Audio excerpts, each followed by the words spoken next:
Welcome to the Wealth Without Wall Street podcast, your guide to understanding how to get out of the Wall Street rat race and start your own mailbox money lifestyle. Now, don't let these handsome Southern draws fool you. These financial minds are teaching our country to enhance savings, increase cash flow, and create passive income, all without the help of Wall Street. Are you ready to break through? Now here are your hosts, Russ Morgan and Joey McCrea.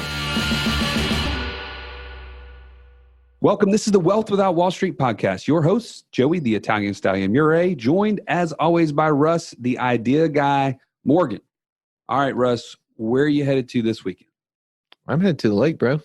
Okay, but you own that place. I'm talking about where you headed to next that you're going to have to get a short-term rental. Ooh. You already talked about your Airbnb experience in Huntsville recently. Where else you got? Man, the next two places we're traveling, I'm not traveling with the whole family, so I'm using a hotel. I'm not using a short-term rental. But if you could choose, would you go Airbnb this time? I definitely am going to be looking at that. I know as a family of 6, it is so much simpler when you travel and you rent a house. When we were in Huntsville and we rented a 3-bedroom house, as opposed to 6 of us getting on 2 queen-size beds, yeah, that no bueno. That no longer works at a certain point. There's a number where you just cross the line. And this is now more comfortable, right? Because there was this time frame, I don't know about for you, like I was the last one on eBay, right? Like the one, like everybody else, even when my mom starts buying stuff on eBay, I know, okay, it's time for me to join the bandwagon. Like, I'm just like, it's sort of awkward, right? You're always pushing against it until that point. Are they really going to send it to me? That's the kind of question in my mind. Well, the same thought is with the Airbnb, the short-term rental market is, do I really want to sleep in somebody's house? Like, what am I going to find underneath it? Like, if they were in my house, there's no telling what's underneath the bed. Absolutely. So, I think this interview with Megan McCrea, she really uncovers some things I hadn't thought about for sure when it comes to these short-term rentals. Well, and if you're looking at, hey, I'm thinking about trying the rental market as a business, as a place to invest money. And Megan was a full-time working mom that then turned it into, this is going to be my full-time job. She left her career after a number of years, and this has been what she does. I think it's really awesome how this gives you a flavor, but she will tell us it's not as easy as just like putting money in something and walking away. This is a much more hands-on experience. By the way, if you have kind of heard the buzz on this and had this little idea like, man, I wonder like maybe this weekend I could make a few dollars if I throw this my house on Airbnb. I'm not going to be here. I'm going to be out of town. Don't do it without listening to this episode, please. That's right. Like I've had some friends like, you totally could rent your house. And I'm like, I would have done it. And Megan tells us there's a few things you have to know. Otherwise, you'll never be able to do it again. Yeah. Like when was the last time you had to use the microwave at your house? What microwave? Exactly. If I was renting your house and you didn't have a microwave, I'd be on blast on that review. Oh, this place doesn't even have a microwave. Well, you don't think about those sort of things, but if you're in a house and you're renting it, you are expecting something more than if you're renting a hotel. Like at a hotel, you're like, I forgot my toothbrush. I forgot floss. You go down to the front desk, but you're not going to be like, where's the popcorn maker? Exactly. Yeah. You're not going to be holding somebody up to that standard. But at the same time, you get a lot more benefits of being in that Airbnb, that short-term rental kind of environment. Yeah, I can tell you the place that we were in, the person had made cookies. They were in a little drawer. They had the little Keurig coffee maker with all the stuff. Now, they did tell us to fill it up with filtered water. My wife and I were like, where's the filtered water? Like not even thinking about the fact that the refrigerator had it because we don't have that on ours. So it was kind of like, where are you going to get filtered water? Like, what is this? Are we supposed to go buy it? And then I think like our 14-year-old was like, nah, I think it might come out of that thing over there, the refrigerator.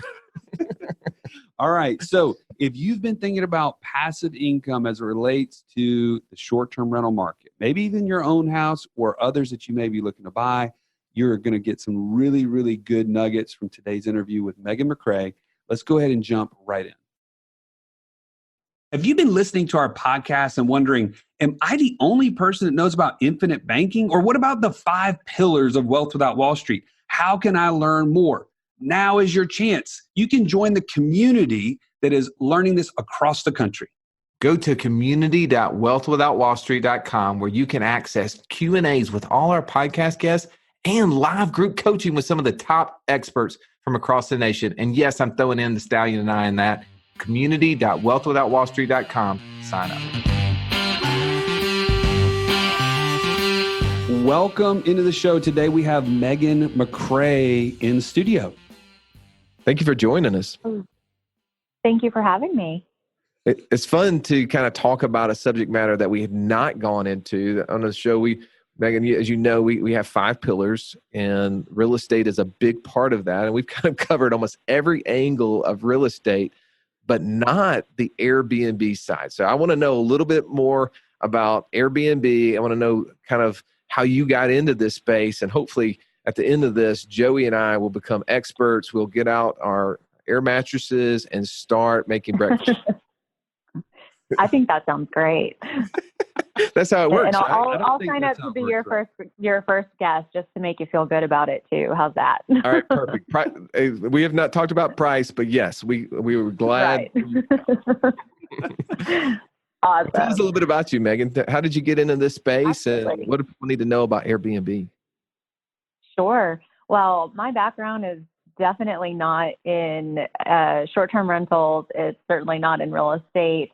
I spent over 20 years in advertising and marketing. And for me personally, we bought the first home that we decided to short-term rent because I was in advertising and marketing and worked for a media company. We were kind of seeing the writing on the wall and the changes. I had actually been laid off from a position that brought me to Nashville. And even though I had found something that was, quite frankly, better than that role and was allowing me to work remote, I just was never able to shake that unsettling feeling. Right. And it really got me thinking about, gosh, I have put so much time and effort into this company that at the end of the day, if something happens and I leave, they keep everything I did and I get nothing, literally walk away with nothing. And so that was sort of what prompted this idea. I'd always had an interest in real estate. I bought my first house when I was 19. And so my husband and I decided to buy a property that had 2 houses on the property. And we thought, well, this could be what we called our, I won't say it on air, but let's call it a plan B. If something happened where one of us wanted to quit our job, needed to quit our job, we could live in one and rent out the other and live mortgage free. So that was how it started. And because I traveled extensively for work, by that time I had started staying in short-term rentals.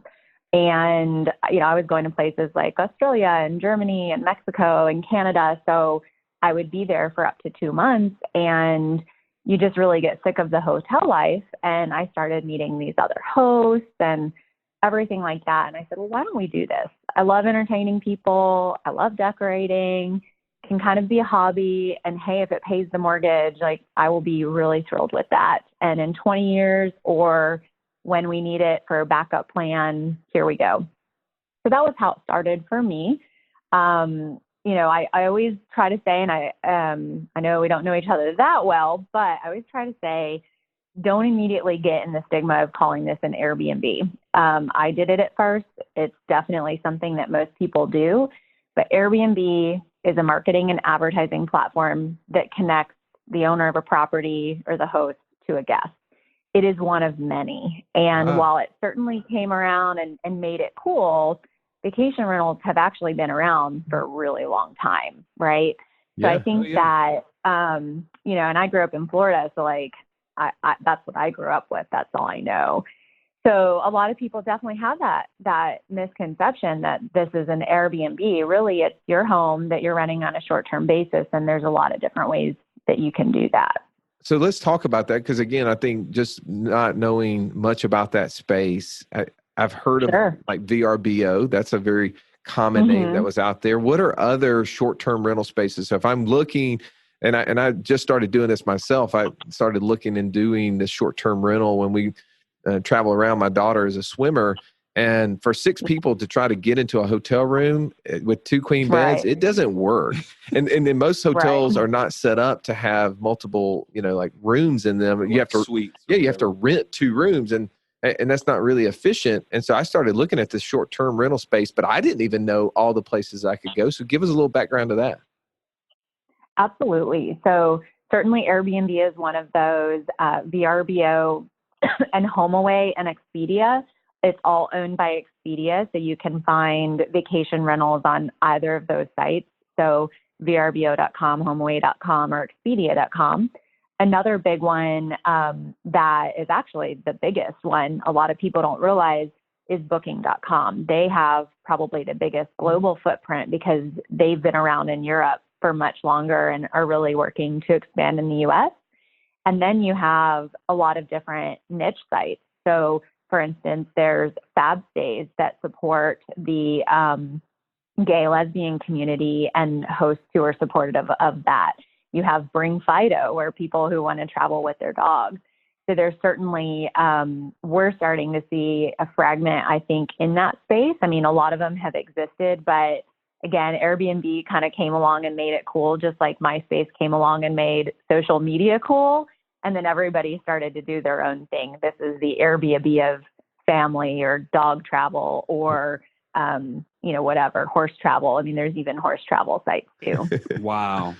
Yeah. I didn't know you could travel with a horse like that.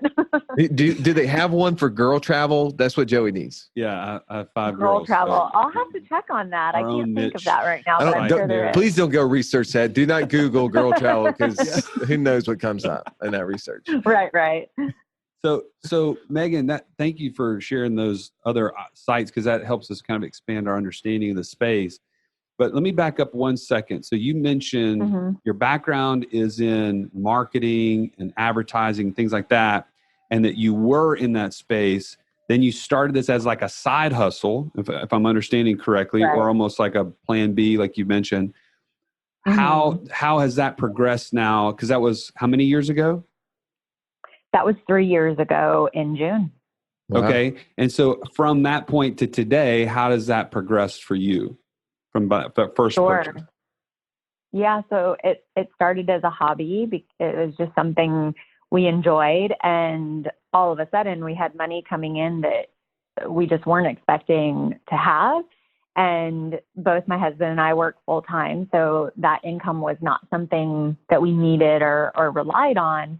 And we felt the smart thing to do was then to just put that toward more properties. And over the last few years, we have now purchased 4 more properties.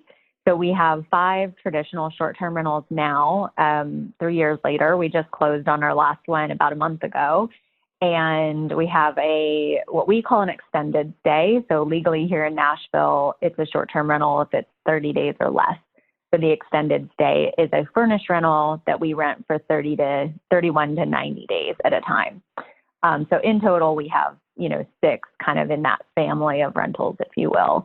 And I was able to leave my full-time job in July of last year. So I just celebrated my 1-year independence, even though I still do some consulting for them, but officially being a W-2 employee ended about a year ago for me.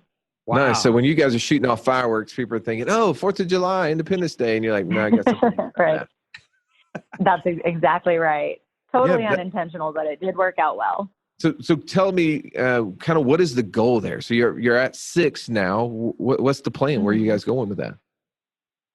So I think right now, we don't have dreams of having this whole empire or anything like that. Right now, we're at a point where I do self-manage these, and I think that's probably a conversation we should have in terms of folks considering this for their investment strategy. But I do self-manage them, and because I spent 20 years in corporate America, I'm doing this now to have the flexibility and freedom. So I don't want so many that I'm tied down to it. But if we get to a point where we decide to add others, we'd probably go to, okay, well, we need to actually build out like a legit company for this and have employees and stuff like that help. Right now, we rely mostly on contractors, like cleaning companies, maintenance companies, lawn companies, that sort of thing.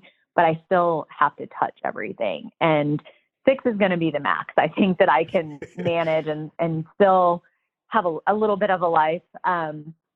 But I do think, we may grow eventually. I think that we're probably done here in the Nashville area just because we want to diversify a little bit and we have roots in Florida. So when the time comes and we're ready to hopefully spend half of our time in Nashville and half in Florida, we'll probably, do something like this down there as well.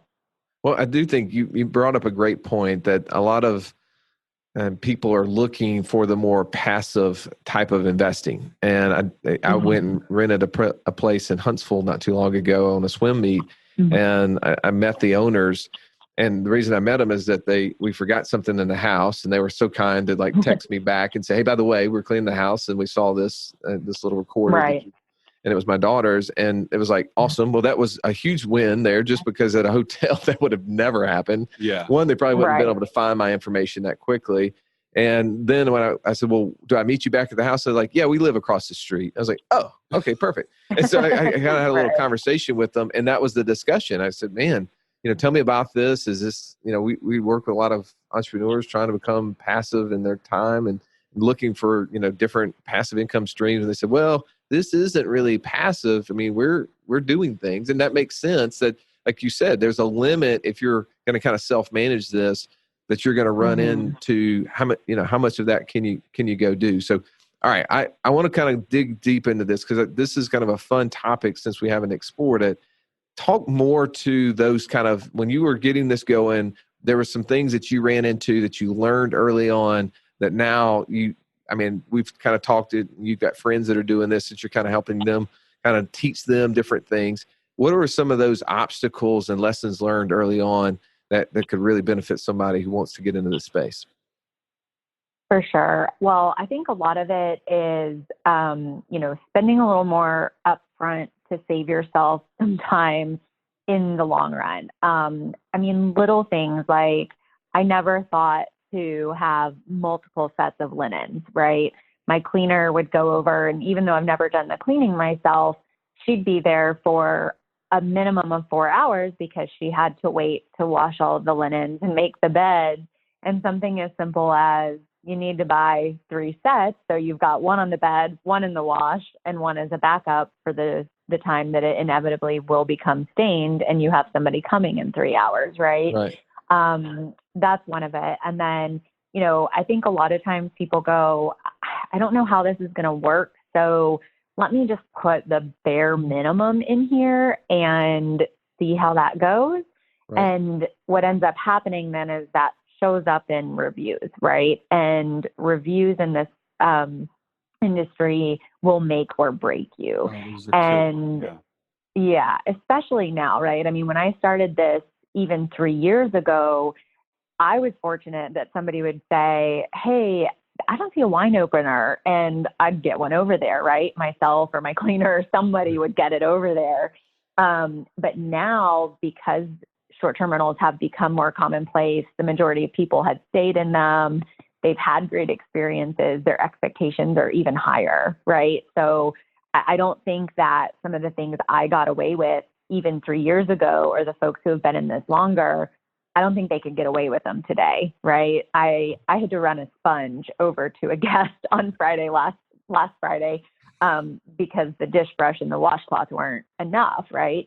So anyway, I think that you've got to think of those things. So turn efficiency, right? Like if you've got people leaving at 11 and coming in at 3 or 4, what does that look like? And what can you buy in advance to make sure that you've got what you need to do that efficiently?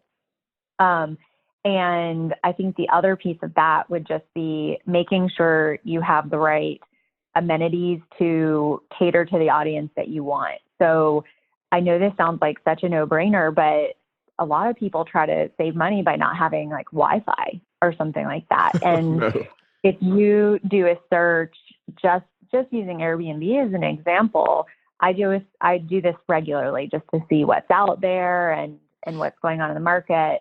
You do a search and you select Wi-Fi as an amenity, versus if you don't, it shows that only 20% of the listings in Nashville have Wi-Fi. Now, that could just be the hosts don't know they need to check that box, but it could be that some people are trying to save money and just don't have Wi-Fi. And so you need to understand like what those guest expectations are. And I would say, go to Airbnb, go to VRBO, do some searches in your area and see what people who are coming up at the top and have great reviews have in their space. That to me is a really good starting point. So that's great. Yeah. Thank you for sharing some of those tips and tricks. Let me ask you one other question. This is more basic than that. For somebody that is thinking about this and this is new to them, like they're thinking, okay, maybe this is a way that I could use my existing rental house to make more money. Or they say, well, maybe I could move out of my house or my condo or fill in the blank and buy something else and just start putting this one on the Airbnb circuit or something like that. So, but the biggest thing in their mind is, what if nobody ever rents this thing? Like, I think it'd be nice. It's in a good area or whatever, but they don't understand, like, this is a residential area. It's not like downtown where everything's happening or whatever. How do you help people evaluate, or how would you evaluate, let's say, where a property is and who would stay there? Like, what kind of research can they do to see if that would even be possible? Absolutely. Well, first and foremost, check the laws because as regulations are really sweeping the world right now, we've been hit very hard with them here in Nashville. Check the laws and make sure it's even something that you can do. That is a big one. I can't tell you how many calls I get from homeowners or realtors who are upset saying, oh my gosh, I had no idea this is what I bought the house for, or I bought another house to move into and I was going to do this and I just got a letter saying I'm not allowed. So start there, check your laws. Usually it's going to live with the code enforcement department, or if you have a smaller town where the city does everything, just reach out to the city. They can at least point you in the direction, but definitely check the laws, ask if it's okay. Make sure that you look for an HOA, anything in the bylaws of an HOA that even if it doesn't explicitly say you cannot, if it doesn't explicitly say you can, there's some risk there. So definitely check that, and always work with people like realtors and land use attorneys who can help you, because I'm not a lawyer. And even though I do this stuff all day, every day, whenever I've bought a new property, I still call that attorney and have them check just to be sure. So start there, number one. There are some great resources. Some of them are paid, some of them are free, that you can do, like AirDNA is one. That is more of you can get a free trial, but there's a paid version as well. And you can enter your address and it'll give you an indicator of occupancy for your size home and your specific neighborhood within a city. The only downside with that is that it's definitely still heavily reliant on Airbnb only. One thing that I have found, especially with places that may be a little bit further out from the city center or a downtown area, for whatever reason, those homes tend to do a little bit better on Vrbo or VRBO. So, it's not a full picture. So AirDNA, Elliot, and me. And then if you are really not savvy in this, I would highly suggest a reputable short-term rental property manager. And a lot of times they will be able to tell you, based on the address, what you can expect for an occupancy rate and revenue rate. So those are probably the top sources I would say to research if you're just curious at this point and thinking about it. Well, I mean, I think that's a great feedback there. That I didn't even know what your house would rent for. That's a tough thing. Here's a question I have. Just thinking about this, and we always tell people, anytime you do stuff, you want to just stick your toe in the water, test it out, find out if this is something you want to do. And when I hear kids say, "Oh, I'm going to be this when I grow up," I'm like, "Well, why do you want to be that?" Like, I just think that'd be interesting. Like, well, have you ever went and watched somebody do that? Have you ever spent any length of time? I mean, it's amazing. If you spend a little time doing something or around something, you may find out, man, that's exactly what I want to do. Or man, that would be the absolute worst thing. I only wish that early on somebody would have let me just rent the condo that I ultimately bought to try to rent to somebody else. If I would have done that for 2 weeks, I would have said, yeah, this isn't for me. So anyway, Yeah, absolutely. Yeah. digging into that, like, do you, when you're talking to friends, because now this is a space, I'm sure you become the expert. I know you have sites. We're going to get into that in a little bit. But when you have people that come to you and they're asking for friendly advice, not for financial advice, do you kind of say, hey, look, just try renting your house one time and just see what you'd like, if you like it, and go from there? Is that kind of the first step for a lot of people? Yeah, I think so. And again, I mean, just be careful with those regulations, right? So here in Nashville, if you rent or list one time, you have to have a permit. And if you don't, then you could lose the ability to rent that property short term for 1 to 3 years. So start there and be sure, because a lot of cities, if you even list, let alone even if it never rents, if you even list it up on Airbnb, VRBO, anywhere as a short-term rental, they could either smack you with a fine or some sort of ban. So I would say be cautious of that, right? And sometimes, especially if it was your personal home, it may not be set up to be conducive to guests, right? You may know that you have to be careful with the stove, or that you have that little area over there does this weird, odd thing. And sometimes I think people who have lived in their homes take it for granted because they're so accustomed to it that they forget that this could be a pitfall for guests. So I would say maybe that's certainly an option, but partner up with a host. One of the things that I have found about this, like, I always joke that I've found my people, right? I've really never been in a job that I can say I was unhappy in. I've always loved what I've done. But the host community, you have to have a certain something in you to enjoy this. And it's part of that, like being welcoming and being people pleasers. I don't think you would, I don't think you'd be hard pressed to find a host in your area that would say, yeah, come on over in between a clean, or I'll sit down with you. And a lot of us, like here in Nashville, we've formed a host organization. A lot of areas have those, or at the very least, they have Facebook groups. And if you don't have one specific to your area, there are several national Facebook groups, forums. So I like the Vacation Rental Marketing blog. I like Vacation Rental Formula is another good place to start, where it's hosts from all over the country, and in some cases even all over the world, where you can talk to other hosts and get a feel for it. You could even be a lurker and scroll through some of the posts to see what people are going through, I should say, and if it's for you.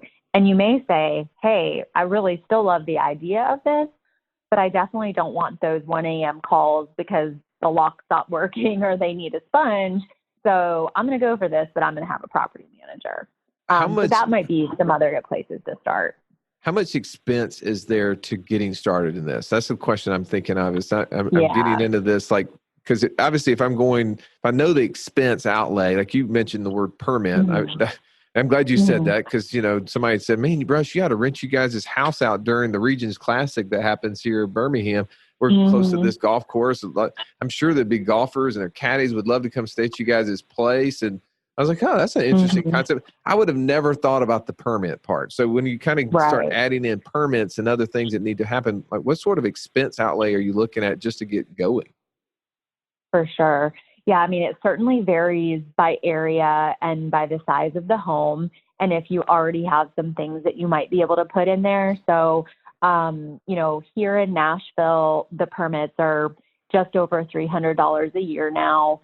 In the town next door, they're $15 a year. So, it can really vary, and I've heard some in the 500 plus range. So that part can certainly vary. You also, like here in Nashville, you also have to have a business license in order to do this. So there's sometimes expense with that. And then really, I think the expense that certainly got me when I was setting up, and that gets a lot of people, is the expense of everything that needs to go into the home. A lot of people will know, okay, obviously I need to buy sofas and a dining table and beds, but they don't think about all of the things that you don't see. So I always say, think of what's hiding behind all the closet doors and all of the cabinets in your home, like a pizza cutter, cookie sheets, bakeware, utensils. Those are the things that really add up.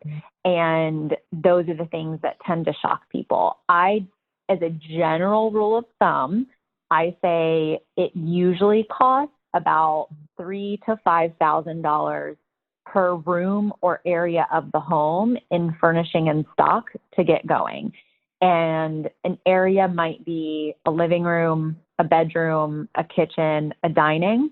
Now, certainly that can vary based on the layout of the house. We have 440 square foot studios that are just open. It's like there's a kitchen and dining area and there's a bedroom / living room space. And we spent $4,000 in total to set those up. And you can certainly buy new, you can buy used. So there's factors in that, but I generally say that's a fairly good rule of thumb to try to get an idea of what it's going to cost to furnish and stock. So let's make sure that this makes sense for somebody to step into the space. Let's say there's a guy that hosts a podcast, just as a for instance, okay, that has a condo that floods on a regular basis, and it's full. It's water. It's got plenty of water. Currently not flooded. And he says, you know what? Let's take this off the traditional rental market, the long-term market, the long-term, and let's go with a short-term rental strategy. And he's been able to make, let's say, $1,000 a month as rent on a 2-bedroom, 2-bath deal. I mean, this is just for instance, of course. It's hypothetical. Right. Asking for a friend. So what is realistic in terms of like after all the fees and everything that you have for cleaning and all these sort of things, I mean, net, I mean, how do you even make sense of how the added pressure of doing nightly rentals versus this long-term rental? Like what would be the difference that somebody should be able to see in terms of their increase in rent? For sure. Well, and so, I mean, that's the hard part is there isn't really a general rule of thumb. And I think that,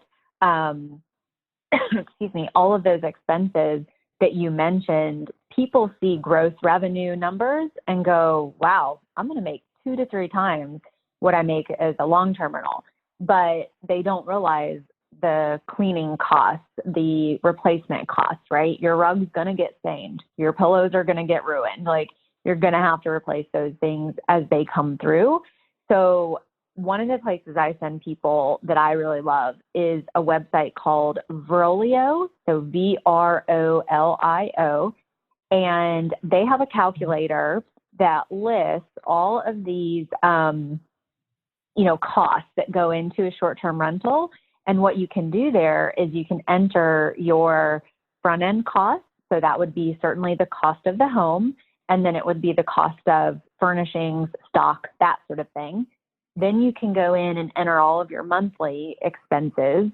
So think of things that would normally be being put on the long-term rental, like utilities, oftentimes lawn care, sometimes even HOA fees. Make sure that you think of, if this were my personal home and I had to pay somebody to do all of these things, right?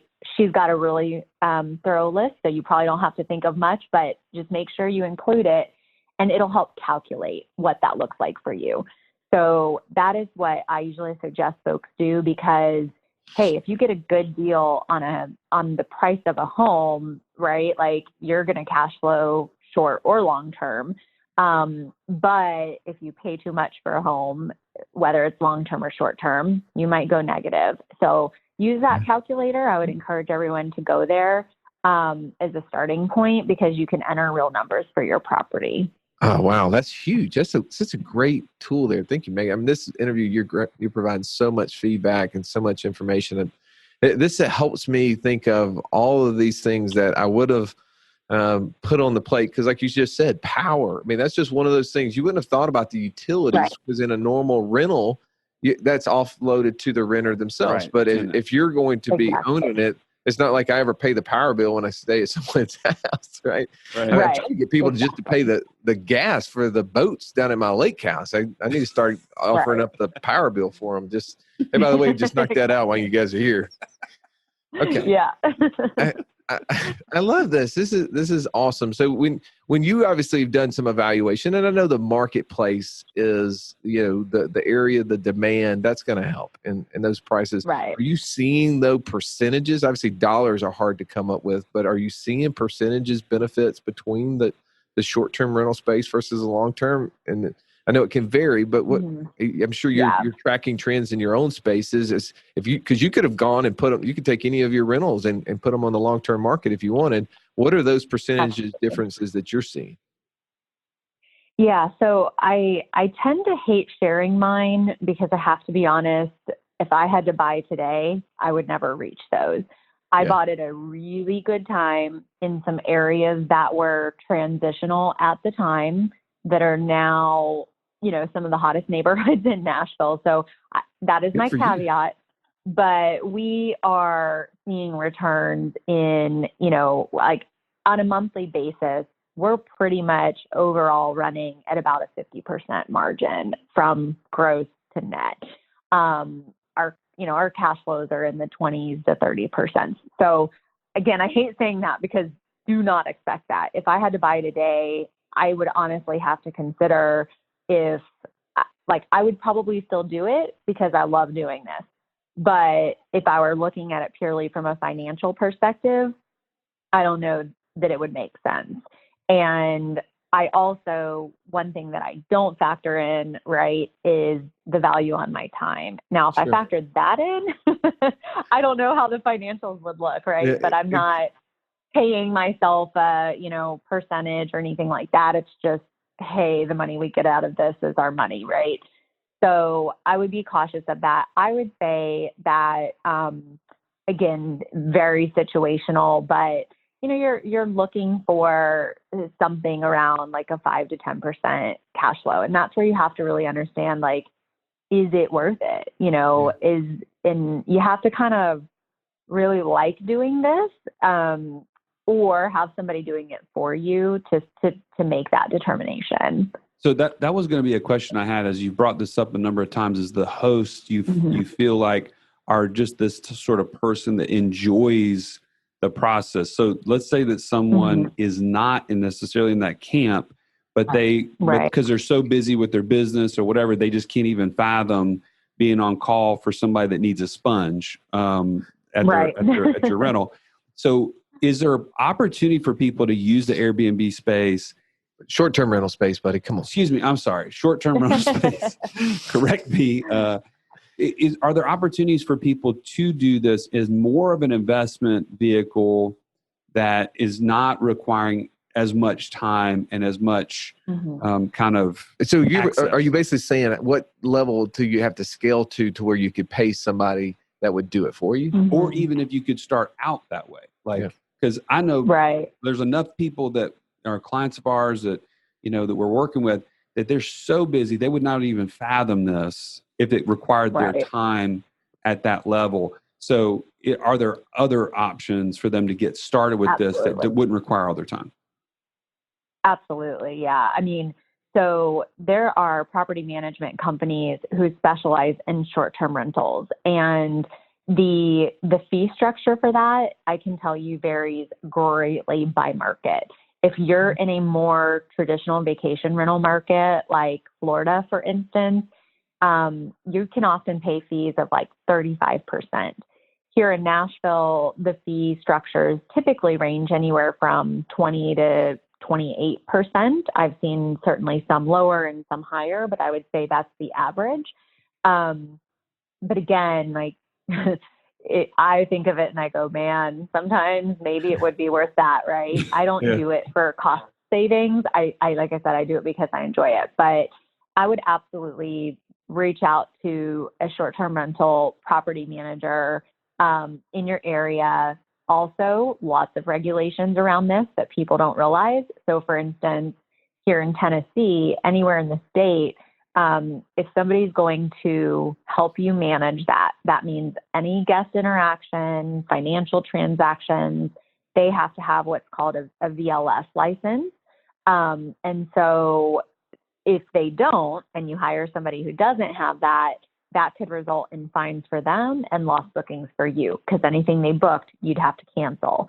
So look at that. That's big. Things like that are big in traditional vacation rental markets. So make sure that you're, looking for somebody who has the appropriate license to do it.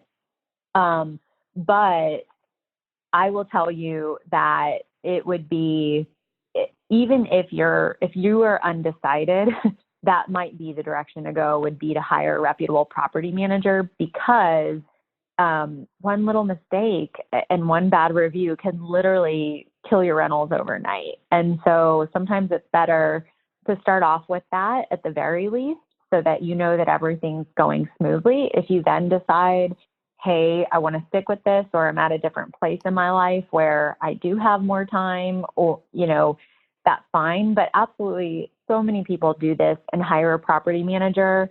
And it doesn't even just have to be the busy investor. We have folks that are part of our local host organization who really care and really they still have that like host mentality, but they still hire a property manager because they don't want to have to deal with the technical side or the tax side or just the on-call stuff, right? They kind of just want to do the fun stuff, which is fine, but you can certainly make it work. And they will give you typically a pro forma of what they expect from your property and how their fees work into that. So you would know what your financials look like if you're going to hire them. And before you move forward, you can make a decision if that makes sense for you. Well, it sounds like to me, as I'm listening to this, and I know as you're riding down the road or working in the yard or on the treadmill, whatever it is, and you're sitting outside and you're saying, I live in such a beautiful area. Maybe it's like a ski resort area.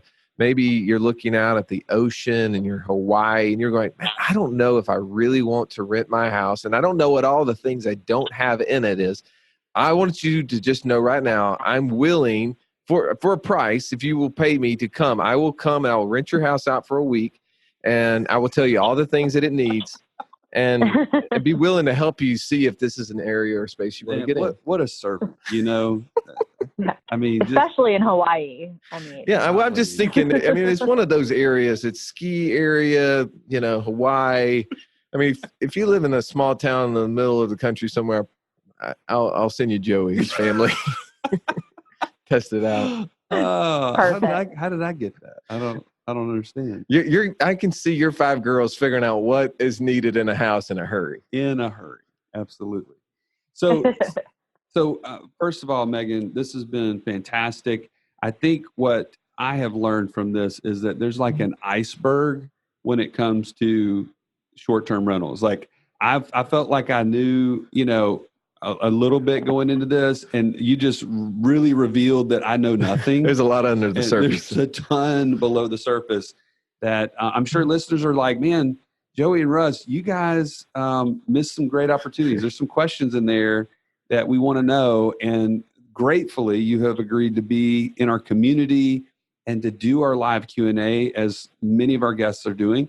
So if you're listening and you're like, man, I want to ask a question of Megan, we're going to be doing that in the community. Take the opportunity, go to community.wealthwithoutwallstreet.com, join the community. We're just launching now, and you're going to get an opportunity to hear her live on that and ask your questions to her yourself. So I didn't want people to miss that, but you've been a fantastic guest. We're so grateful to have you.